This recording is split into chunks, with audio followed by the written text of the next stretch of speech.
Pendant des années, Sylvain Augier a été au plus près des téléspectateurs.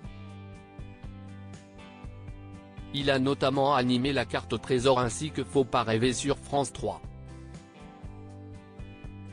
Mais, si à la télévision, l'ex-animateur aujourd'hui âgé de 68 ans ne laissait rien transparaître, il était régulièrement empreint à de profondes descentes de morale.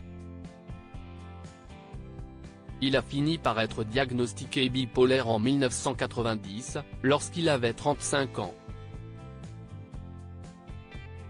Cette maladie psychique a longtemps été un secret bien conservé par Sylvain Augier. Je l'ai caché à tout le monde, a-t-il confié à Closer, ce vendredi 20 octobre. Pensant qu'il allait se débrouiller tout seul, Sylvain Augier n'a pas évoqué sa bipolarité avec sa femme, Carole. Nous sommes mariés depuis 31 ans et elle ne m'a jamais lâché, a-t-il relaté auprès de nos confrères, expliquant qu'elle savait qu'il vivait des épreuves morales terribles. Elle a fini par tout apprendre en lisant Je reviens de loin, livre paru le 12 octobre dernier, dans lequel il raconte son combat contre la maladie. L'ex-présentateur de la carte au trésor est parvenu à cacher son mal-être à ses proches en jouant un double jeu. Je suis très doué pour ne rien laisser paraître.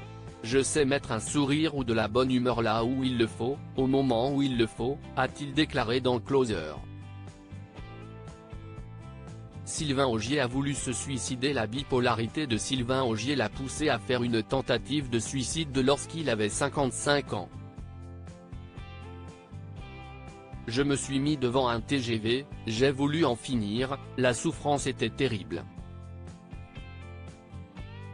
J'ai attendu que le TGV se rapproche à une vitesse effarante, avait-il raconté sur le plateau de Ça commence aujourd'hui, sur France 2. Il a finalement eu un éclair de lucidité et une pensée pour ses proches avant que le drame ne puisse avoir lieu. Au dernier moment, j'ai fait un écart d'1 mètre. Le TGV est passé devant moi à toute vitesse.